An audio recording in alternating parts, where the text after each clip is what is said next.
मुसाफिर किस्त नंबर 50। मुसाफिर किस्त नंबर 50। सिद्दीक नाश्ते के लवाजमात से लदा फंदा मेरे करीब से गुजरकर क्वार्टर के अंदर चला गया था। थोड़ी देर बाद मुझे इसने पुकारा। वो मुझे नाश्ते के लिए बुला रहा था। मैं मैडम के पास आ गया। सिद्दीक ने बेड पर ही बड़ी सी स्टील की ट्रे रख छोड़ी थी जिसमें पराठे, दही और अंडों के आमलेट रखे हुए थे। तुम लोगों ने तकल्लुफ किया है। सिद्दीक का लहजा मुद्दीबाना था। नहीं जी, आपको कुदरत ने मुसीबत में हमारे पास पहुंचाया, मगर हमने आपको अपना मेहमान समझा है। सिद्दीक के रवैये में इस कदर जागजी होने वाला तगय्युर मेरे लिए बाइस हैरत था। हम अभी नाश्ता कर ही रहे थे कि मिसाली एक छोटी सी ट्रे में चाय के 2 कप रखे आ गई। इसने ट्रे बेड पर रखी और खुद एक स्टूल घसीट कर मैडम के करीब बैठ के बोली, आप तकल्लुफ करेंगी तो मुझे दुख होगा। वो बहुत नरमखू औरत थी। हमारे साथ इसका बर्ताव शुरू ही से मोहब्बत आमेज था, मगर मुझे इसके लहजे में खुशामद की अमेजिश खटकी। मुझे समझने में देर नहीं लगी कि मैडम ने उसे अपनी अमारत और शख्सियत के रोब में मुब्तला कर दिया था। हालात कैसे भी हों, नए मॉडल की लैंड क्रूज़र में हस्पताल लाई जाने वाली कीमती और जदीद वज़ा के सूट में मलबूस मैडम शकीला अपनी वजाहत और खूबरू में भी यकता थी। देखने वाला इसकी शख्सियत के दबदबे में आ जाता था। मिस आलिया बीना थी, दाना थी, जान गई थी कि वो कोई मामूली हैसियत की औरत नहीं है। तभी इसका लहजा मजीद नर्म और शाइस्ता हो गया था। मैडम शकीला ने चाय का कप उठाते हुए पूछा, आलिया क्या तुमने लव मैरिज की है? आलिया इस गैर मुतवक्को सवाल पर ठटकी, फिर शर्माकर सिद्दीक की तरफ देखने लगी जो दीवार के साथ टेक लगाकर खड़ा था। बोली, जी हमारी शादी को 5 साल हो गए हैं। मैडम के साथ साथ मैं भी बुरी तरह चौंका। मुझे मिस आलिया की ज़हनी हालत पर शुबा हुआ। सिद्दीक हूर के पहलू में लंगूर जैसा लगता था। वो जितनी खूबसूरत और नर्मो नाजुक औरत थी, सिद्दीक इतना ही बदसूरत, काला और खुदरे नैन नकुश वाला मर्द था। दोनों का कोई जोड़ नहीं था। मैडम ने एक नज़र सिद्दीक को देखा, फिर अपनी हैरत को दबाते हुए बोली, तुम दोनों के ख़ानदानों ने तुम्हारी इस दिलेरी को बर्दाश्त कर लिया? आलिया बोली, सिद्दीक का आगे पीछे कोई नहीं। मेरे घर वालों ने कबूल ना किया और मुझ पर दरवाजे बंद कर दिए। 5 सालों से अपने माँ बाप और बहन भाइयों की शक्ल नहीं देखी, जाने वो किस हाल में है। आलिया की आवाज़ मुर्तइश हो गई। गहरे दुख की दबीज नमी इसके हलक में उतर आई। बोली, सभी ने सिद्दीक की शक्ल देखी, सभी ने इसका फैमिली बैकग्राउंड देखा, मगर किसी ने भी इसके अंदर की उजली और शफाफ दुनिया को एक नज़र देखने की जहमत नहीं की। अगर मैंने अपने जीवन साथी के तौर पर इसे पसंद कर ही लिया तो क्या क़यामत आ गई? क्या दुनिया में सूरत व शक्ल ही सब कुछ होती है? क्या मुझे ये बावर कराया जाता कि मैंने एक काले कलोटे शख्स को अपना शरीक हयात मुंतखब करके बहुत बड़ी हिमाकत की है? नहीं, आप परेशान ना हो, मैं आपकी नहीं, इस सारे ज़माने की बात कर रही हूँ। उन मर्दों और औरतों को कोस रही हूँ जो हमें देखते हैं तंज़े अंदाज में मुस्कुराने लगते हैं। वो रूह हासी हो गई। सिद्दीक ने मौका गनीमत जाना और इसके कांधे पर थपकी देकर बाहर चला गया। मैडम ने आलिया का खूबसूरत हाथ थाम लिया और प्यार से बोली, आलिया मेरे पूछने का ये मतलब नहीं था, तुमने अपने दिल का कहा माना, बड़ी बात है। लोगों का तजुब अपनी जगह बजा है, दिल मैला न किया करो। वो बोली, आप दोनों भी मियाँ बीवी हैं, दोनों बिलाशुबा एक दूसरे से बढ़कर खूबसूरत हैं, मगर क्या ये हकीकत नहीं कि जो ही बेडरूम की बत्ती बुझ जाती है तमाम रंगो रूप धुंधला जाते हैं, काले गोरे अंधेरे का हिस्सा बन जाते हैं। मैंने दुनिया को नाराज़ किया, शायद अल्लाह को भी नाराज़ कर दिया है। 5 साल हो गए हैं उसने मेरी गोद भरी नहीं। मेरे पास हर दूसरे रोज़ कोई ना कोई औरत आती है और बच्चा जनकर ले जाती है। मैं देखती रहती हूँ, सबकी मदद करती हूँ, मगर मेरे दुख का दरमा कोई नहीं करता, अल्लाह भी नहीं। वो लोगों को 10-10 बच्चे देता है, मुझे एक बच्चा देने से हिचकिचाता है। 5 साल बड़ा अरसा है बेगम साहिबा, अब तो ज़िंदगी वीरान लगने लगी है, कुछ अच्छा नहीं लगता। आप मेरे लिए दुआ करें, शायद आपकी दुआ रंग लाए और मेरा सोहना रब मुझ पर राज़ी हो जाए। इसकी आंखें भीग गईं और आवाज़ भर आ गई। मेरा दिल धक से रह गया। मैडम की हालत भी मुख्तलिफ नहीं थी।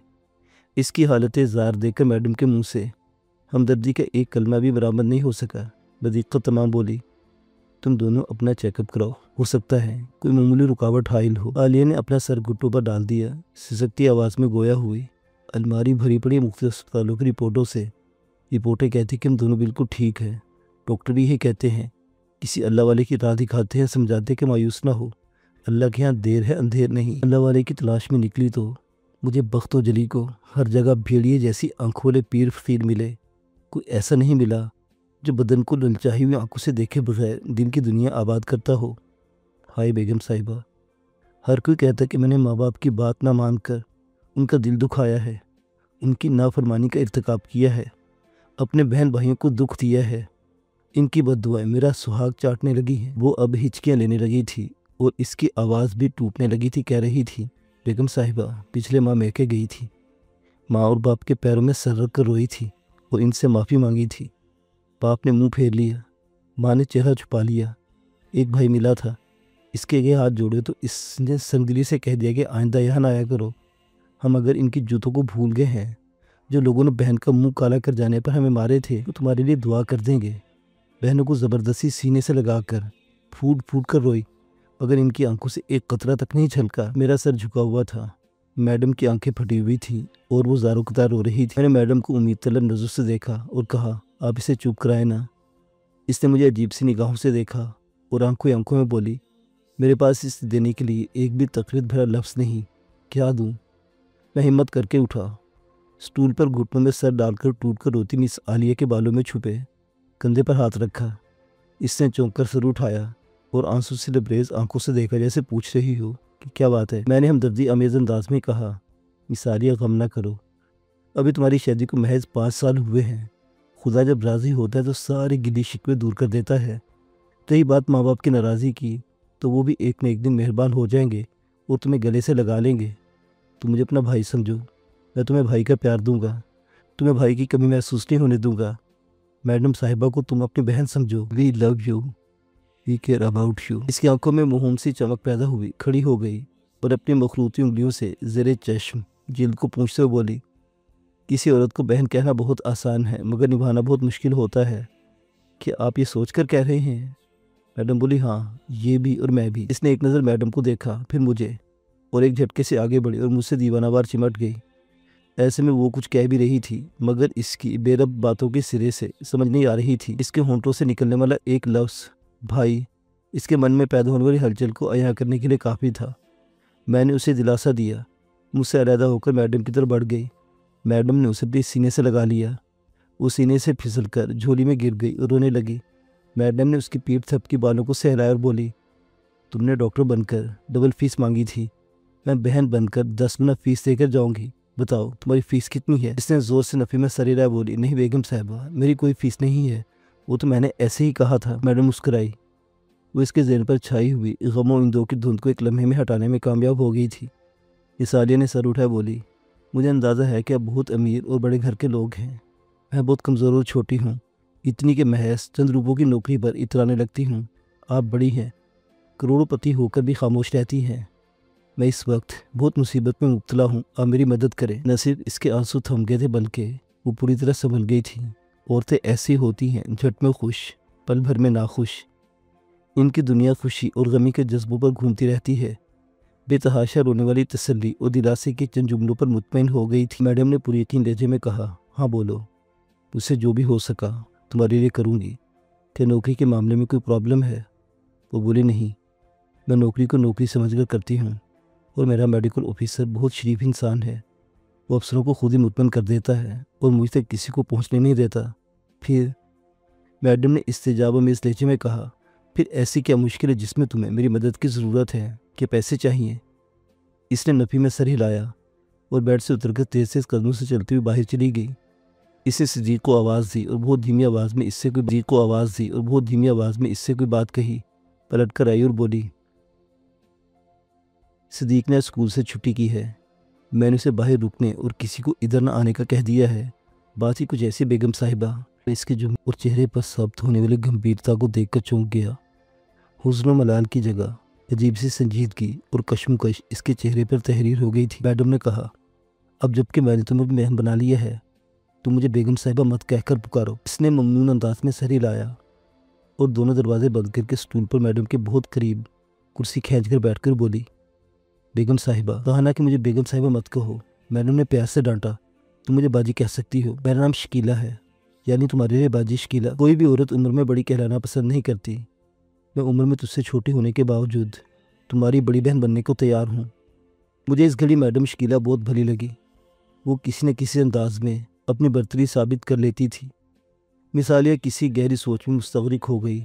शायद इसका दिमाग गोमगू की कैफियत में था कि बोले या ना बोले। यह भी मुमकिन था कि वो जी ही जी में ये तयन कर रही हो कि वो मैडम शकीला नामी अजनबी खातून पर एतमाद कर सकती है। मुबादा के ये भरोसा किसी अथाह गहराई में धकेल दे जहाँ से निकलने की कोई सूरत बाकी न रहे। मैडम के इनकार का भी अंदेशा था। हर इनकार अजियत अंगेज होता है। मैं एक बहुत बड़ी मुसीबत में गिरफ्तार हूँ। कुछ देर बाद मिसाले ने सर उठाया और फैसला कुन अंदाज इख्तियार किया। मेरा शोहर आपकी बड़ी सी जीप देखकर डर गया था, क्योंकि ऐसी गाड़ियाँ यहाँ वडेरों और बड़े सियासतदानों के पास होती हैं। कोई बड़ा जब हम छोटों की दहलीज पर आता है तो खैर नहीं होती।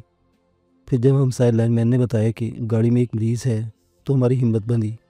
मैंने आपको पहले बताया कि मियाँ बीवी का आगे पीछे कोई नहीं, जिसका कोई ना हो। इसका हर कोई दुश्मन होता है और बात में बात उस पर चढ़ दौड़ता है। मेरे साथ ऐसा नहीं हुआ, मगर होने वाला है। अब ये कुछ दिनों बाद, ये कुछ देर बाद मुझसे एक जुर्म सरजद हो गया है। मैं भुजक्का रह गया। इसने यकीनन कोई बहुत बड़ी बात अब तक छुपा रखी थी, जो उसे ना सिर्फ बेचैन कर रही थी बल्कि अंदर ही अंदर उसे काट रही थी। मुझे ये भी हैरत हुई कि बज़ाहिर बहुत मुतमईन और आसूदा दिखाई देने वाली मिसालिया किसी बहुत बड़े हादसे या वाक़े से नबर्दो आज़मा थी। मैंने जल्दी से कहा, तुम गैर ज़रूरी तमहीद को छोड़कर अपनी परेशानी का तज़किरा करो। अगर हम कोई मदद कर सके तो ज़रूर करेंगे। और अमूमी तौर पर बातूनी होती हैं। मुतसाद ये था कि इसका वास्ता तमाम दिन मरीज़ औरतों से पड़ता था। तभी मैंने उसे टोकना मुनासिब समझा ताकि हमारा वक्त बच जाए। वो एक निगाह शिकायत मुझ पर डालकर बोली, वही तो बताने लगी हूँ। यहाँ से 4-5 किलोमीटर दूर दरिया के किनारे पर एक बस्ती सोमन वाक़ है। दरिया बस्तियों की तरह ये भी कच्चे पक्के मकानों और ऊंची नीची ढलानों पर मुश्तमिल है। वहाँ एक शख्स सजन खान रहता है। बाप की छोड़ी हुई 12 एकड़ की वरासती ज़मीन में इससे निस्फ हिस्सा 6 एकड़ मिला। छोटा भाई नौरोज़ खान उबाश फितरत इंसान था। इसने बाप के मरने के बाद अपनी जायदाद अल्लाह तआला की नज़र कर दी और इलाके भर के लिए वबाले जान बन गया। मगर इसने बड़े भाई के खौफ से उसके लिए ज़िंदगी में कोई रुकावट खड़ी नहीं की थी। 6 एकड़ अराजी काफ़ी नहीं होती। मैंने मेहनत मजदूरियाँ की, बहुत पर मारे और बिलाखिर अपनी बीवी को लेकर कनाडा सुधार गया, जहाँ इसने अरूज देखा। बहुत दौलत कमाई।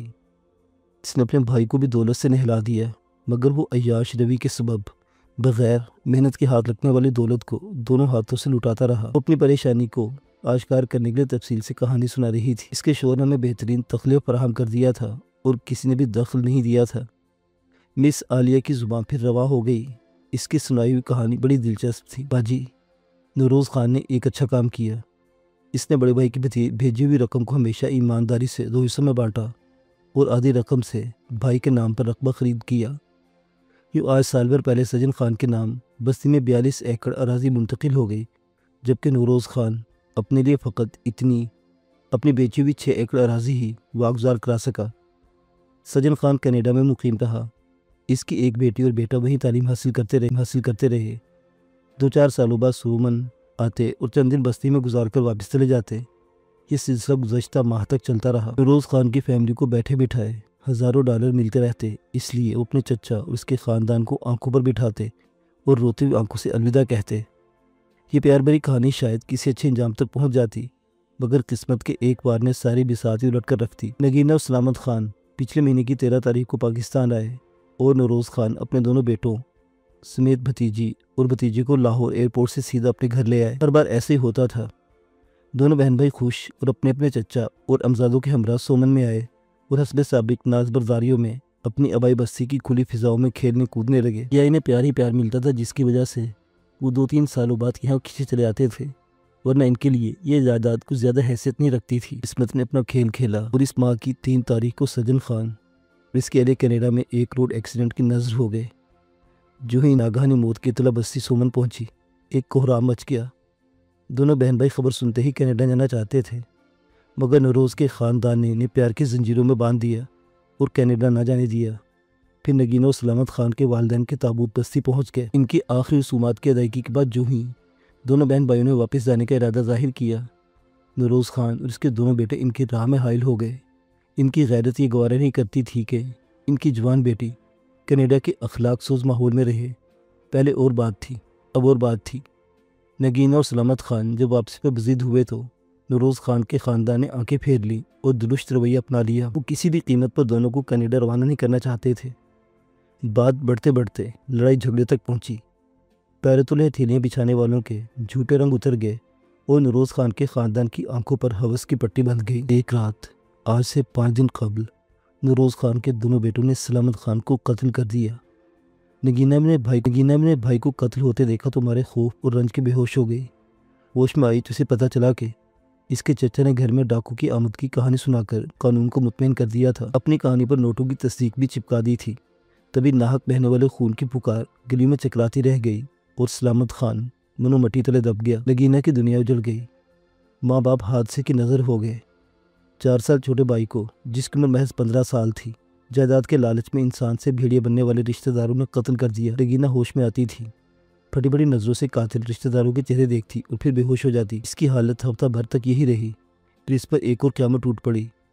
नूरोज़ खान ने इससे पूछे बिना इसका निकाह अपने बड़े बेटे रफ़ाकत खान से पढ़वा दिया। वो चीखती चिल्लाती रही, मगर इसकी कोई मदद करने वाला करीब होता तो इसकी मदद को आता। खून में तैर सुहागरात इसने बेहोशी के आलम में गुजारी। अगली रात को 10 बजे के करीब वो खतरात मोल लेती हुई घर से चोरी भाग निकली। इसे ना तो रास्तों का इल्म था, ना ही इसके ज़हन में कोई मंजिल मुतय्यन। भाग रही थी और भयानक चेहरों वाले रिश्तेदारों से दूर हो जा रही थी। सहमी हुई हिरनी की तरह भागते हुए वो 1:30 बजे के करीब मेरे क्वार्टर के अकबी दरवाजे और अस्पताल की बाउंड्री के दरमियान छुपी। वह हम घर का कूड़ा करकट फेंकते हैं।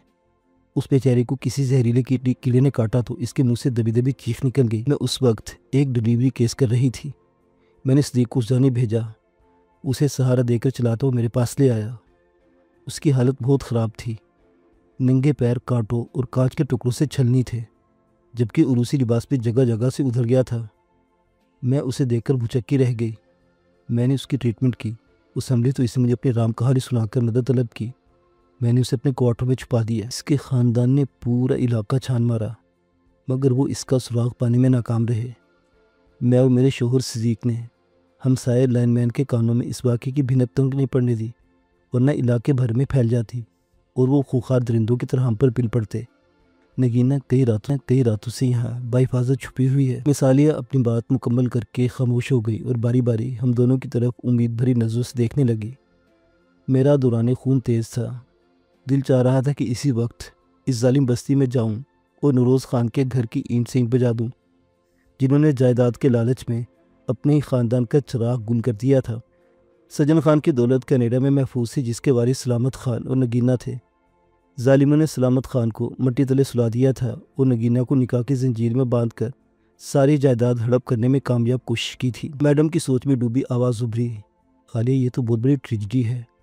नगीना के साथ कि नूरोज़ खान इस सोने की चिड़िया का पता करने यहाँ नहीं आया। नहीं बाजी, आलिया पूरी वसूख से बोली, अभी तक किसी को सिवाय मेरे और सिद्दीक के नगीना की यहाँ मौजूदगी की खबर नहीं, मगर हम इतने बड़े राज को कब तक छुपा सकते हैं। दीवारों के भी कान होते हैं और कान से कान मिला होता है। नूरोज़ खान जानती, इसके बेटों को मैंने नहीं देखा, मगर सिद्दीक और लाइनमैन बताते हैं कि वो बहुत जालिम और बदमाश फितरत लोग हैं। हम दोनों का आगे पीछे कोई नहीं। वो हमें गाजर मूली की तरह काट कर फेंकेंगे और नगीना को छीन कर ले जाएंगे। बाजी डर के मारे मुझे सारी रात नींद नहीं आती। नगीना के आंसू देखते तो दिल कट कर रह जाता है। इसे धक्का भी नहीं दे सकती। वो जवान है, खूबसूरत है, अमीरजादी है। बाहर निकलेगी तो इसे हर शख्स लालच भरी खुली नज़रों से देखेगा और वो दर बदर भटकती हुई किसी अंदोनाक मौत का शिकार हो जाएगी। अगर अपने चचाजाद उबाशों के हाथ लग गई तो अपने नौमर भाई की तरह गुमनाम मौत मार दी जाएगी। प्लीज़ बाजी, आप मेरी मदद करें और नगीना को अपने साथ ले जाएं। इसकी मदद करें। आलिया रोने लग गई। मैडम ने इसके शाने पर हाथ रखा और प्यार से बोली, तुम फिक्र न करो आलिया, आज के बाद तुम ये समझना छोड़ दो कि तुम्हारा आगे पीछे कोई नहीं। मैं हूं ना। कोई तुम्हारी तरफ मैली आंख देखेगा तो मैं निकाल के रख दूंगी आंखें। रही बात नगीना की, तो मैं तुमसे मदद का वादा किया है, वो दरबदर नहीं होगी। वो लावारसों की तरह लालचों की भीड़ नहीं चढ़ेगी। मगर ये बताओ वो क्या चाहती है? वो अच्छा, आप नगीना की बात कर रही हैं? आलिया ने चौंक कर कहा, वो क्या चाहेगी? वो तो कहते कि वो किस तरह कनाडा पहुंच जाए, वहाँ जाकर वो इनके शर से महफूज हो जाएगी। क्या वो अपने साथ सफरी कागजात लाई है? मैडम ने पूछा। पासपोर्ट? आलिया ने पूछा। हाँ, शनाख्ती कार्ड, पासपोर्ट और रिटर्न टिकट वगैरह। नहीं, मेरा ख्याल है इसके पास कुछ भी नहीं। बेचारी बमुश्किल अपनी जान बचा लाई वहाँ से। आलिया ने तासुब भरे लहजे में कहा। मैडम ने मुझे देखा। शरिया, तुम क्या कहते हो? मैं क्या कह सकता हूँ, हम मर्जी की मालिक है। मैंने मुद्दिबाना अंदाज में जवाब दिया। मेरा ख्याल है कि नगीना को हमारी मदद की ज़रूरत है। आलिया इतनी मजबूत नहीं कि ज़्यादा अरसा तक उसे पनाह दे सके, कि ये ना हो कि इसके साथ साथ आलिया का भी कांटा निकाल दिया जाए। मैडम बोली, मैंने नगीना को अपने साथ ले जाने का फ़ैसला कर लिया है। तो फिर मुझसे क्या पूछती है? तुम मेरे साथी हो। मैडम ने साथी पर जोर देते हुए कहा। साथी को एतमाद में लेना पड़ता है। मेरी जुबान खामोश रही, मगर मेरी आंखों ने उसे बता दिया कि आपके फैसले तत्व देने के लिए मेरी जान भी हाजिर है। वो बोली, ओके, हम आगे की बजाय मुल्तान वापस जाएंगे। फिर आलिया से मुखातिब हुई, आलिया जाओ नगीना से बात करो, उसे एतमाद में लो कि ये ना हो कि वो मेरे साथ मुल्तान जाने पर रजामंद ही ना हो। नहीं बाजी, इसने दरवाजे की झरी से आपको देखा है, विंडो की जाली से आपकी गाड़ी को देखा है। इसने मुझसे कहा है कि आप इसे इस इलाके से निकाल कर किसी महफूज जगह पर ले जा सकती हैं, और फिर मैंने इसी के कहने पर आपसे बात की। मैडम ने तफहीमी अंदाज में सर हिलाया और बेड से उतरकर खड़ी हो गई। वो भी पूरी तरह फिट नहीं, मगर पहले से कहीं बेहतर हालत में थी। इसने भरपूर इंगड़ाई ली, सर्दी से थमे हुए आज़ा को हरकत दी और बोली, शहरिया तुम गाड़ी स्टार्ट करो, मैं नगीना को लेकर आती हूँ। चलो आलिया, अपनी मजलूम पनागुज़ीन से मिलवाओ। आलिया के चेहरे पर खुशी के अक्स लर्जने लगे। नगीना के छुपे हुए जवान वजूद ने इसकी रातों की नींद और दिन का सुकून लूट रखा था। इस इम्तिहान से सुरखरू होने वाली थी। मैं ड्राइंग रूम कम क्लिनिक से बाहर निकला। लैंड क्रूजर से कुछ फासले पर नुफेज धूप में कुर्सी बिछाए बैठे सदीक को पास बुलाया। उसने देर नहीं की, करीब आकर बोला, क्या वो भी जा रही है? इसका इशारा नगीना की तरफ था। मैंने कहा, हाँ, अब हम जाने और वो कमीना नौरोज़ खान जाने, तुम्हें फिक्रमंद होने की ज़रूरत नहीं। इसने ममनून नज़रों से मुझे देखा। मैं गाड़ी में बैठा, स्टार्ट की और बरामदे के नहायत करीब ले गया, ताकि नगीना कम से कम वक्त के लिए क्वार्टर से बाहर खड़ी हो। अस्पताल में बहुत से लोग मौजूद थे। बैद ना था कि कोई नगीना को जानता हो, और हमारे जाने के बाद आलिया उस सिद्दीक की शामत आ जाती। सिद्दीक गाड़ी के साथ साथ चलता आया। मैं नीचे उतरा तो सिद्दीक को फड़ी फड़ी नज़रों से गाड़ी के अंदर झांकते देखा। इसकी नज़रों के इर्तिकाज को भांपते मैंने जब गाड़ी के फर्श पर नज़र डाली तो मुझे इसके गैर मामूली खौफ की समझ आ गई। इसकी नज़र गाड़ी के फर्श पर पड़ी खौफनाक गनों पर जमी हुई थी। मैंने मुस्कुराकर कहा, डरो मत दोस्त, दोस्तों के लिए नहीं, दुश्मनों के लिए रखी हैं। वो हकलाया, जज जी। इसके आंखों में खौफ के साथ साथ तशवीर के डोरे तैरने लगे। शायद वो इस अंदेशे में मुब्तला हो गया था कि नगीना एक मुसीबत से निकल कर दूसरी के रहमो करम पर जाने वाली थी। सहमी सहमी आवाज़ में बोला, नगीना ये थी मस्कीन लड़की है, इसकी बद्दुआ सीधी अर्श पर जाएगी। मैंने मुस्कुराकर इसका कंधा थपथपाया। सिद्दीक, कहा ना, फिक्र न करो, वो अब हमारी जिम्मेदारी है, इस पर कोई आँच नहीं आएगी। वो बज़ाहिर मुतमईन हो गया। ऐसे ही वक्त में मैडम और आलिया बरामदे में दिखाई दी। इनके साथ एक और क़यामत भी जलवा अफरोज़ थी। मैंने उसे देखा तो देखता रह गया। वो किसी भी तौर मैडम और आलिया से कम नहीं थी। इसने मेरी पहली नज़र को ही सुलगा कर रख दिया था। मैडम ने उसे हाथ के इशारे से गाड़ी में बैठने का हुक्म दिया और आलिया से मुखातिब हुई, मैंने तुम्हें अपना नंबर दे दिया है, अगर कोई प्रॉब्लम हो तो, कुछ कहना हो तो फ़ोन कर लेना। आलिया ममनूनाना वारफ्तगी से मैडम से लिपट गई और कलिमा तशक्कुर दोहराने लगी। मैं ड्राइविंग सीट पर बैठ गया। नगीना पिछला दरवाज़ा खोलकर बैठ गई। इसका सर झुका हुआ था। सब्ज़ और जर्द रंगों का इम्तिजाजी लिबास इसकी शख्सियत पर जच रहा था, मगर बगौर देखने पर पता चलता था कि वो सूट इसका नहीं था, कदरे छोटा और तंग था। मैंने एक नज़र आलिया को देखकर समझ में आ गया। आलिया ने नगीना को अपना सूट पहना रखा था। वो नगीना से कद में कुछ छोटी थी। मैंने अकबनुमा में सर झुकाए बैठे नगीना को देखा। सुनहरे बाल, शोख गुलाबी और चमकती हुई जिल्द, कदरे मोटे मगर सुर्खतर होंठ। इसका नाम देसी था, मगर वो पूरी की पूरी अंग्रेज़ दिखाई देती थी। मैंने कहा, नगीना, जब तक मैं ना कहूँ तुम अपना चेहरा नीचे रखोगी, ताकि कोई तुम्हें देख ना पाए। इस आलिया के लिए हमें एहतियात बरतना होगी, ओके? इसकी बारीक और मुतरन्नम आवाज़ गाड़ी में गूंजी, या sir, I shall care about it. तो न सिर्फ खूबरू थी बल्कि खुशगलो भी थी। ऐसे वक्त में मैडम मेरे बराबर आन बैठी और हाथ के इशारे से चलने का हुक्म देते हुए हाथ लहराकर आलिया और सदीक को बाय बाय करने लगी। मैंने गाड़ी रिवर्स की, अस्पताल के बरामदे के करीब रोकी और टर्न लेकर सलाखों वाला दरवाज़ा अबूर कर लिया। मेरा रुख शुजाबाद के स्पीड ब्रेकर वाली राब्ता सड़क की तरफ था। मैडम ने आह भरकर कहा, दुनिया बड़ी जालिम है शहरियार, ये महज छीनना जानती है, अता करना इसकी सरिश्त में नहीं है। जी मैडम, मैंने ताइद आमेज़ अंदाज में कहा। वो पहलू बदलकर नगीना से बातें करने लगी। नगीना झुकी झुकी बैठी जवाब देने लगी। नगीना कई मरतबा पाकिस्तान आ चुकी थी, मगर इसके लबो लहजे पर अंग्रेज़ी गालिब थी। वो टूटी फूटी उर्दू बोलती थी, मगर अपना मुद्दा समझाने में कामयाब हो जाती थी। मैंने अकब नुमामी से देखा, ज़ेरे-लब मुस्कुराया। इसने मेरी हदायत पर अमल करते हुए अपना चेहरा छुपा रखा था। मुझे रास्ता याद था। जो ही लैंड क्रूज़र मेन रोड पर चढ़ी, मैडम ने कहा, हम कोठी पर जा रहे हैं। मैंने इस बात में सर हिलाया और गाड़ी की रफ्तार बढ़ा ली। मैडम बोली, नगीना अब तुम सर उठाकर भागती दौड़ती हुई दुनिया को देख सकती हो, खतरा टल गया है। अब अगर किसी ने तुम्हें देख भी लिया तो वो तुम्हारे ग़याब का ताल्लुक आलिया से नहीं जोड़ सकेगा। Thanks all out madam, Nagina ने मुतशक्किर अंदाज में कहा और पीछे हटकर सीट से टेक लगाकर बैठ गई। चूंकि इसने मुझे मैडम कहते हुए सुना था, इसलिए आप ही मैडम कहने लगी थी। मैंने रवादमा ट्रैफिक पर तवज्जो मरकूज रखी, जबकि मैडम पहलू के बल बैठकर नगीना से बातें करने लगी। वो नरोज़ खान और उसके ख़ानदान के बारे में कुरेद रही थी। नगीना अपने मखसूस लबो लहजे में बता रही थी। जो ही उसके लबों पर इसके भाई सलामत खान का तज़किरा आया, वो आबदीदा हो गई और हिचके लेने लगी। मैडम ने कहा, गम न करो नगीना, बजाय के जाने वाले कभी वापस नहीं आते, मगर ये भी हकीकत है कि ऐसी बेबसी की मौत मार दी जिन वालों को भरपूर इंतकाम लिया जाएगा तो दुख की शिद्दत कम हो जाती है। मैं तुम्हें अपना दुख कम करने का मौका ज़रूर दूंगी। इन बेगैरतों की आखिरी हिचकियाँ तुम्हारे कानों में ज़रूर गूंजेंगी।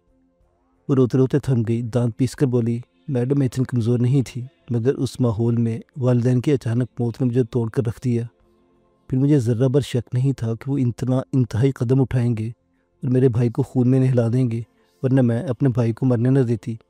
इन्हें समझने की गलती कर बैठी, वरना हाय मैडम मैं इतनी कमज़ोर भी नहीं थी। वो अंग्रेज़ी और उर्दू के मिले जुले लहजे में अपना गुबारे खातिर तहरीर कर रही थी। हकीकत यह थी कि वो नाजुक पली हुई नाजुक अंदाम लड़की थी जो नरोज़ खान के देहाती बदूबाश वाले ख़तरनाक घराने के सामने कोई हैसियत नहीं रखती थी। इसकी तालीम, दौलत और खुद एतमादी इस माहौल में इसकी किसी काम आने वाली नहीं थी। मैडम बोली, कि अब तुम कनाडा वापस जाना चाहती हो? वो तज़ब्ज़िब होगी बोली, शायद यहाँ रहना चाहती हूँ। मेरी आंखों के सामने हर वक्त मेरे भाई की आखिरी शबीर लहराती रहती है। मैं नॉर्मल नहीं रही। अभी मैं कोई सख्त और सेहतमंदाना फैसला करने के काबिल नहीं हूँ। मैडम थोड़ी बेरहमी से मुस्कुराई। तुम्हारे सामने दो रास्ते हैं, एक वापसी का, दूसरा इंतकाम का। किस रास्ते को अपनाना है ये फैसला तुम्हें करना है। मैं दोनों सूरतों में तुम्हारी मदद करूँगी। इस मदद की कीमत भी वसूल करूँगी। वो चौंकी। कीमत? हाँ नगीना, मैडम ने बेहद संजीदगी से उसे समझाने के अंदाज में कहा। दुनिया में कोई चीज़ मुफ्त नहीं मिलती, हर चीज़ की कीमत चुकाना पड़ती है। बाज़ औक़ात मुफ्त में सब कुछ देता हुआ दिखाई देता है, मगर वो बिना तय किए ज़्यादा मुआवजा हासिल करने के चक्कर में होता है। मैं लगे लिपटी रखे बगैर बात करने की आदी हूँ। तुम्हारी मदद करूँगी और मुआवजा लूँगी, क्या ये वक्त आने पर बताऊँगी। तुम्हें कबूल होगा तो साथ दूँगी, नामंजूर करोगी तो ज़र्रा भर दबाव नहीं डालूँगी, बल्कि सी ऑफ करूँगी जैसे किसी प्यारे से मेहमान को किया जाता है। ठीक है ना? मुझे मैडम की समझ नहीं आई। उसे क्या मुआवजा लेना चाहती थी? मेरे देखने में तो ये आया था कि वो इस कैनेडियन नेशनलिटी होल्डर हसीना से कहीं ज़्यादा अमीर थी, बाइख्तियार थी। 2-4 लाख करोड़ कितनी रकम वसूल कर लेती, और अगर कर भी लेती तो क्या ये इसके लिए माकूल बात होती? मैं सोच में पड़ गया। वो बेनियाज़ाना बातें करती रही। अचानक मैडम ने मुझे मुखातिब किया, मेरा मोबाइल तुम्हारे पास है? जी मैडम। मैंने मोबाइल निकाल कर उसे थमा दिया। इसने मायूसी के आलम में सर हिलाया और बोली, बैटरी डाउन होने की वजह से बंद हो गया है। मैं अपना मोबाइल दूँ? नहीं। इसने अपना फ़ोन डैशबोर्ड पर लापरवाही से डाल दिया और बोली, जहाँ सिग्नल्स नहीं थे वहाँ चलता था, जहाँ सिग्नल्स मौजूद है वही बैटरी जवाब दे गई। ज़िंदगी इसी तरह इत्तफाकात के सहारे गुजरती रहती है। खैर 10 बजने वाले थे जब मैंने मैडम शकीला की महलनुमा कोठी की पार्किंग में गाड़ी रोकी। मैडम ने मुद्दिबाना अंदाज में गेट खोलने वाले गनमैन को ताकवाना अंदाज में कहा, ड्राइवर कहाँ है? जी वो सर्वेंट क्वार्टर में है, उसे कहो वो फ़ौरन मीरू शाह को उठा लाए। जी मैडम, मैं अभी उसे रवाना करता हूँ। मैडम ने मुतमईन अंदाज में सर हिलाया और कनाडा पलट हसीना का हाथ थामे तेज़ कदमों से चलते हुए अंदर घुस गई, जबकि मैं कुछ देर तक बरामदे में ठहरा रहा।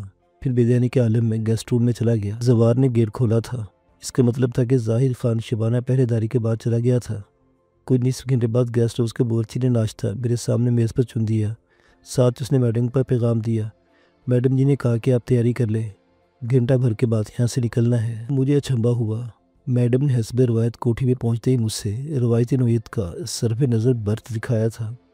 मुझे इसका यूँ नज़रअंदाज करना बुरा लगा, मगर मैंने खामोशी में नाश्ता करने और बाथरूम में घुसकर तरोताज़ा होने में याफे समझी। टूथब्रश और शेव करने, फिर भरपूर अंदाज में शावर लेने में काफ़ी वक्त सर्फ हो गया। अपने मखसूस देहाती अंदाज में सर में सरसों का तेल झसता हुआ बाथरूम से निकला तो बेड पर नया सूट दिखाई दिया। दिल में मैं मैडम शकीला के हुस्न इंतज़ाम को सराहता हुआ मैं जदीद वज़ा के नफीस और दीदाज़ेब लिबास का जायज़ा लेने लगा।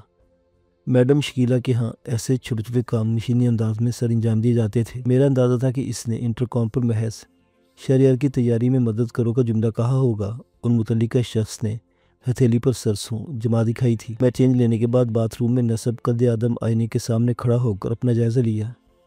कुदरत ने मेरी शख्सियत साजी में बेअज़ाना रग़बत से काम लिया था। मीरूशा अगर मुझे छेड़ने के लिए कहा करता था कि मैडम मेरी वजाहत पर मरमिटी है तो शायद गलत नहीं कहता था। ऐसे ही वक्त में कोठे की पार्किंग में कोई गाड़ी दाखिल हुई। चलमवार मीरूशा की आवाज़ मेरे कानों में पड़ी। वो मैडम के दरबार हाजिरी देने आन पहुंचा था। मेरे अंदाजे के मुताबिक इसने सीधा मैडम के कमरे का रुख किया था। बेड पर नींदराज होने और चाय से लुत्फ़अंदाज़ होने के दौरान में पेश आने वाले हालात पर गौर करना शुरू कर दिया। ये हकीकत थी कि मैडम जिन हालात से गुजर रही थी, इन हालात का तकाजा बखूबी निभाते हुए बिजली की मुस्तैदी से आगे बढ़ रही थी। मगर गैर मामूली खून खरात के गुजरने पर यह एहसास बड़ा मायूस कुन था कि हम को खातिर खा कामयाबी हासिल नहीं कर पाए थे। मीनू माची का ख़तरनाक गैंग हमारे हाथों तबाह बर्बाद हो गया था। इसके बहादुर और जंगजू साथी मौत से हमकिनार हो गए थे। आखिरी शख्स भी अपनी हिमाकत की बदौलत लुक्मा अजल बन गया था। इससे मिलने वाली नाकाफी मालूमात के मुताबिक पीरू माची इस वक्त तनहा था और दरिया के पार महफिल यारा में मुदहोश पड़ा था। बैद ना था कि उसे अब तक अपने गैंग पर पड़ने वाले शब खून का इल्म ही ना हुआ हो और वो मौज मस्ती में गर्का हो। दरियाई इलाके में मोबाइल फ़ोन का नेटवर्क नहीं था, इसलिए ख़बर रसानी का वो मेयार कायम नहीं हो सका था जो बड़े शहरों या कदरे मॉडरेट इलाकों में कायम हो गया था। पीरू माची को पुलिस के छापे की खबर भी नहीं मिली होगी। पीरू माची के बारे में ये राय भी कायम की जा सकती थी कि वो अला सुब दरिया के उस पार आ गया हो और इसे न सिर्फ अपने डेरे की बर्बादी बल्कि अपने तमाम कारिंदों की हलाकत का इल्म भी हो गया हो। ऐसी हालत में वो अपना मुंह नोच रहा होगा और इसके दोनों पैर हर आन अंगारों पर पड़ रहे होंगे। न सिर्फ हमने बल्कि पुलिस एहलकारों ने भी अपनी आमद का कोई सबूत डेरे पर नहीं छोड़ा था। मैं इस कज़िये पर इसलिए ज़्यादा गौर-व-ख़ोज़ कर रहा था क्योंकि थोड़ी देर बाद मुझे मैडम के साथ पीरू माची को ट्रेस करने के मिशन पर निकलना था। तजर्बे से पता चला था कि मैडम अपने प्यारों की तलाश में जज्बाती अंदाज में सोचती थी और उड़कर अपनी अम्मा और सीनू तक पहुँचना चाहती थी। वो किसी भी रुकावट या उलझन को खातिर में लाने पर तैयार नहीं थी, जबकि इन हालात में बड़ी सब्र आज़माई की ज़रूरत होती है। जो कुछ करना था मुझे ही करना था। न सिर्फ पीरू माची की कामयाब ताक़ुब बल्कि प्लान का मुरतब करना, बल्कि मैडम शकीला के जज्बाती रवैये और अंधे इक़दामात का भी ख्याल रखना था। इसके और मेरे दरमियान मालिक और मुलाजिम की फितरी रुकावट हाइल थी। मैं उसे तरगीब दे सकता था, हुक्म नहीं। शुक्र की बात यह थी कि वो मेरी बात मान लेती थी। 1 घंटे से ज़्यादा वक्त हो चुका था मगर मैडम नीचे नहीं आई थी। मैं इंतज़ार की कोख में मुब्तला था। गेस्ट हाउस में मीरूशा की मखसूस आवाज़ उभरी। वो ज़वार से उलझता हुआ मेरे कमरे की तरफ आ रहा था। चंद लम्हों बाद इसकी शक्ल दिखाई दी। पान खोरी की वजह से सुर्ख बाछे कानों तक फैल गई और शोख आवाज़ कमरे में गूंज गई। अरे लाडले मियाँ, ऊंची परवाजा पर उड़े जावत है। क्या बात है गुंचे की है? बड़ा गुंचा एकदम फर्स्ट क्लास, रोज बन जावत और महारानी को खुशबू की लपेट में ले लेवत है। इसकी मिनहनी वजूद में बला की मुस्तदी भरी हुई थी।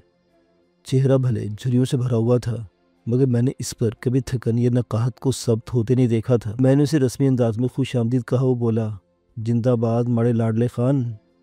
माड़ी महारानी तेरे पर जी जान से सदके वाली जावत है। वो क्या बोला था कि फरीफ्ता है? वो लाडी माड़े पुंचे पर फरीफ्ता हो जावत।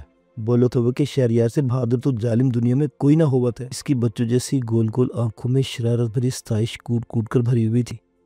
मेरे बाजू की मछली को छेड़ते हुए बोला, अरे खुंचे माड़ी जगह रख लेवत। ये ना हुवत कि तुम महारानी को आंख में टक्के में चित कर लेवत और माड़ी रोटी रोजी बंद हो जावत। मैंने तड़प कर कहा, कैसी बातें करते हो शाह जी? मैं एहसान फरामोश नहीं हूँ। मैं जानता हूँ कि मैं जितनी ऊंची परवाज़ भी कर लूँ, जहाँ तुम हो वहाँ कभी भी नहीं पहुँच सकता। मैडम तुम्हारी बहुत ज़्यादा कदर करती है। वो साली कदर खाक करत है। मीरूशा ने मसनून अखवत और खफी से कहा, ज़रूरतें एक दूसरे के पास खींच लावत हैं। माड़ी शक्ल सोनी, माड़ा पिंडा लोहे माफिक, माड़ी दौलत 7 समंदर पार तक फैली होवत। कुछ भी ना होवत है हमारे पास लाडले खान। ये ज़रूरत होवत जो मैडम मेरा दम भरत। इस गलत फहमी को दिल में जगह न देवत के तेरे को कुदरत ने बहुत सोनी शक्ल दे रखत है।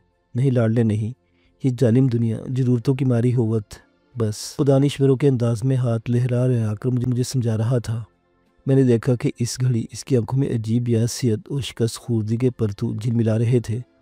शायद वो अपने किसी दुख की दहलीज पर शिकस्ता जान खड़ा था और क़ुव्वत बयान नहीं रखता था। मैंने सर झुका लिया। हाँ शाह जी, तुम ठीक कहते हो। दुनिया अपनी अपनी ज़रूरतों को मद्देनज़र रखती है। मैडम को मुझसे तुमसे प्यार नहीं, बल्कि सिर्फ दौलत के जिनको फीड करने के लिए हमारी ज़रूरत है। घोड़ा या कुत्ता दोनों जवान और ताकतवर हुए तो मालिक को भावे, जरा कमज़ोर या लंगड़े लूले हुए तो गोली से ठंडी हो जावे। मीरुशा बुढ़ा थारो रेल घोड़ा हुवत, शहरियर छरीरा गुलटेरिया मैदान के शाहजोर मालिक के वफादार। तुम बाजी हार जावे, मीरुशा रेस हार जावे, न आगे के न पीछे के। इसने दाएं हाथ से पिस्तौल का मखसूस निशान बनाया और मुंह से फायर की आवाज़ निकाली, बोला, मारी रानी बड़ा प्यार करत है ते लाडले से। हाय तेरा नाज नखरा उठावत पर कब तक, जब तक रगों में जवानी दौलत है। पहले कहवत थी कि जोरावर बड़ा जोरावर होवत है, भरे मुल्तान में कोई उससा कहाँ। अब बोलत है कि शहर यार तो जोरावर का तोड़ होवत है। अब साली गन्ना छुपे है, एक दिन फूक फेंकेगी। हाय शाला जग में औरत का रंग रूप न उजरत, शाला घबरू की जवानी न रूटत। मैं मीरुशा की शख्सियत के बारे में बहुत मुतजस्सिस था। वो सी बातें पूछना चाहता था, मगर कभी इतनी मोहलत नहीं मिली थी। अगर कभी मिल बैठे भी तो इसकी बातें ख़त्म होने में नहीं आई। वो बहुत बातूनी था। वो बोलता था तो सुनने वाला आपो आप इसकी तरफ मुतवज्जो रहता था, क्योंकि वो खासे बेरब बोलता था। इसका अंदाज़े गोया ऐसा था कि इसकी टूटी फूटी बातों के बतन से मतन अख्ज़ करना बसा औकात मुश्किल तर हो जाता था। मैंने एक तवील सांस हलक में उतारी और कहा, तुम्हें मैडम ने बुलाया क्या? बोला था बूथी बना के बोला था कि इसकी अम्मा और भाई को पीरू माची ने अगवा करा था, छुड़ाने जावत है। मारी लाडली को साथ ले जाकर मारी खोपड़ी बोलत के जिस अंगने से वास्ता ना ताल्लुक होवत, इस राह पर क्यों जावत। पर साली की खोपड़ी के सुराख बंद हो जावत है। बोलिया कि जावत है न रुकत है। मीरुशा गुस्से से बोलत के जावे, मौत के मुंह में हाथ डालत। मीरुशा के नातवा वजूद पर बरहमी आसवार हुई। मैं समझ गया कि मैडम ने इसकी बात नहीं मानी थी, बल्कि पीरू माची के ताक़ू में जाने पर कमर बस्ता थी। तभी मीरुशा बरहम हो गया था। मैंने कहा, तुम्हारे ख्याल में मैडम को अपने ख़ानदान को पीरू माची या हालात के रहम करम पर छोड़ देना चाहिए? तो और क्या, वो साली के लागत रानी के। मीरुशा ने तलब कर कहा, वो मैडम के रिश्तेदार हैं और मेरे देखने में आया कि इन्हें मैडम से रिश्तेदारी की पादाश में अगवा किया गया है। लाडले मियाँ जिस कन्ने को अपनी कमजोरी बनावत, दुश्मन उसके पीछे लग जावत है। शाहजी, कमज़ोरी से जान छुड़ाई जा सकती है, मगर अपने प्यारों को कैसे अपनी ज़िंदगी से निकाला जा सकता है। मुझे अचंभा हुआ। अरे क्या बोला था यार। वो भी नाकर बोला, कौन साला रिश्तेदार होवत, कौन यार होवत, सब अपनी अपनी हयाती गुजारत है। हर जान का वारिस होना रब होवत ना के।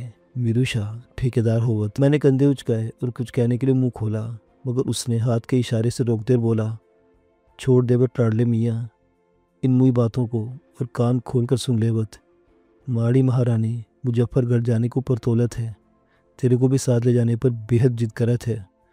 तुम जावे पर यह ध्यान रख लेवत के मीरुशा की जान इस कमली रानी में अटकी होवत है।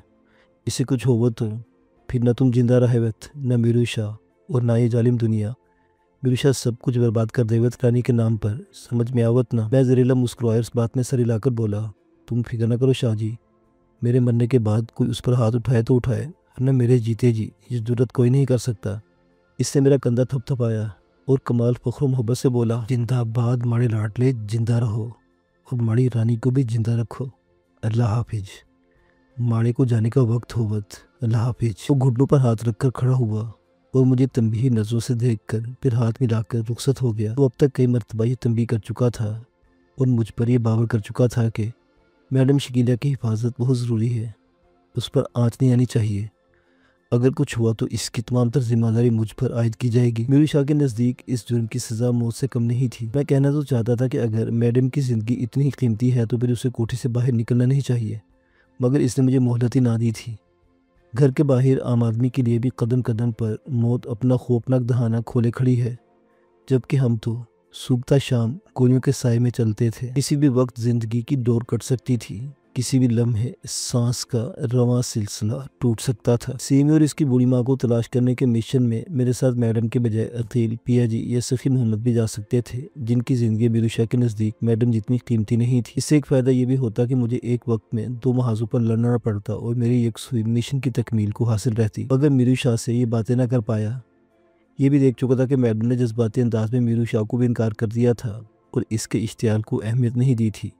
मैं हाथ कमर पर बांधे कमरे में टहल रहा था। दिल में नन्ही सी चुभन जाग उठी थी। जहन में ख्यालात गड़बड़ होने लगे थे।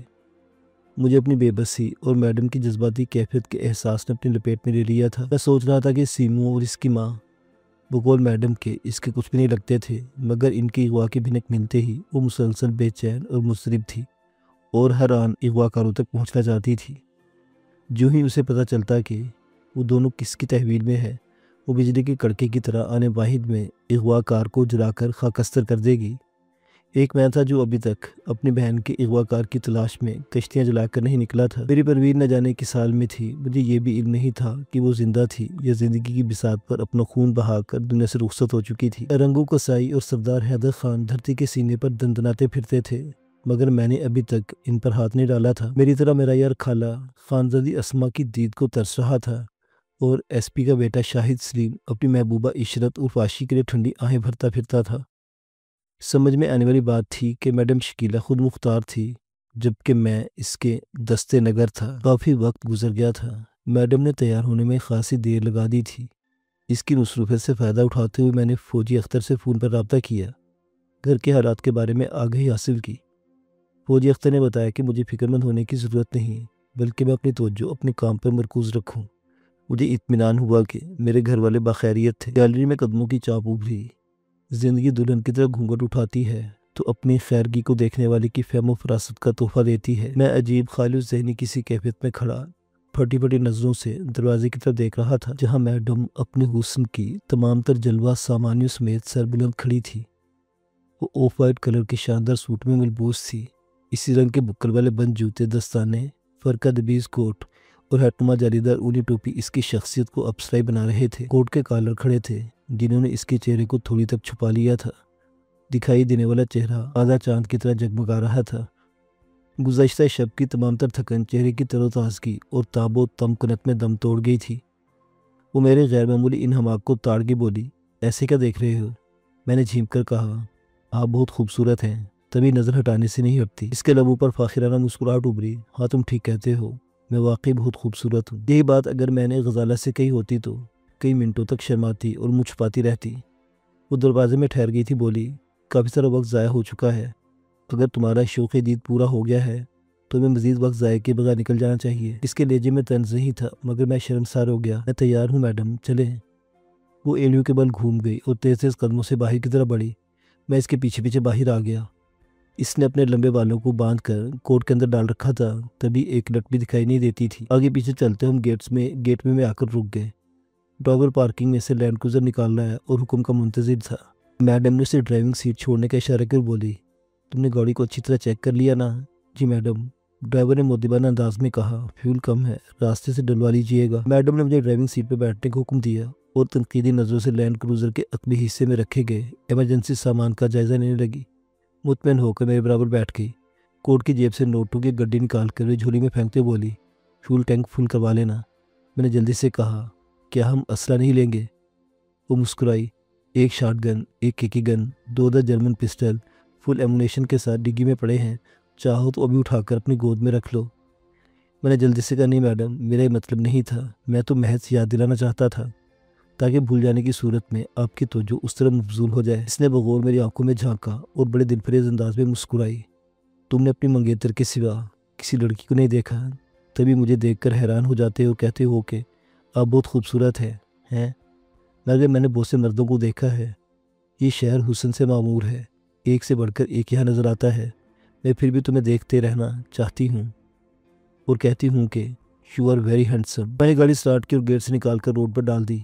क्या मैडम, मैं देहाती हूँ। देहाती हैंडसम नहीं होते, मजबूत और फुलादी जिस्म के मालिक होते हैं। मेरी शख्सियत में दिखाई देने वाली खूबसूरती आपकी देन है। अपनी चीज़ें मानूस और अच्छी लगती हैं। इसकी ऐसी जलतरंग की तरह गाड़ी में गूंज के बदिक्कत हंसी रोककर बोली, लिबास का कोई मुकाम नहीं होता। ये ना खूबसूरत होता है और ना बदसूरत। इसकी कोई सूरत नहीं होती, जो पहनता है इसके जैसा दिखाई देने लगता है। मैंने कनखियों से उसे देखा। वो खिली खिली और शौक दिखाई दे रही थी। मैंने अपनी तवज्जो इसके उसने हशर सामान से हटाने के लिए मौजू बदला। पूछा, अगर आप मुनासिब समझे तो मुझे अपने प्रोग्राम से आगाह कर दे। इसके होंठ सीटी में जाने के अंदाज में सुकड़ गए। कुछ सोचकर बोली, मैंने कनाडा पलट लड़की का केस में उषा के सपुर्द कर दिया है। उसके चचा और चचाजाद भाइयों, जिनमें से एक इसका शोहर बन चुका है, के बारे में मालूमात इकट्ठी करेगा वापसी पर मुझे रिपोर्ट देगा। मैंने आपके लाहेवल के बारे में पूछा था। मैंने मुस्कुराकर कहा। मैं समझती हूँ, बोली। मेरा ख्याल था कि इन दोनों को अपनी तहवील में रखने वाला दोबारा फ़ोन पर रब्ता करेगा, मगर अभी तक उसकी कॉल नहीं आई। मैंने 2-3 मरतबा इसके नंबर पर रब्ता करने की कोशिश की, मगर फ़ोन पावर ऑफ मिला। हो सकता है अब तक मैं किसी वक्त इसकी कॉल आ जाए।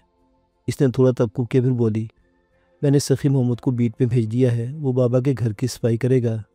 अगर इसके जाने तक पुलिस वहाँ पहुँच गई, वहाँ से जंगो जदल के सबूत और लाशों को हटा देगा। रही बात हमारी, हम क्या करेंगे ये भी तय कर लेते हैं। तुम गाड़ी नागशा चौक की तरफ डाल दो। अगर हम मुजफ्फरगढ़ जाना हुआ तो दाएं तरफ मुड़ जाएंगे। अगर बीच में पीरू माछी के डेरे पर जाने का प्रोग्राम बना तो सीधे निकल चलेंगे। ओके? ओके मैडम, मैंने तायद की और अजीज़ होटल की तरफ जाने वाली सड़क पर टर्न लिया। कहा, मेरा ख्याल है कि हमें बीट खैरपुर की तरफ जाना चाहिए।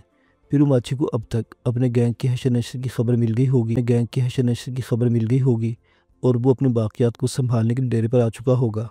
वह फ़र्ज़ मुहाल ऐसा ना भी हुआ तो हम दरिया पार करके उस तक पहुंचने की कोशिश करेंगे। उस तक पहुंच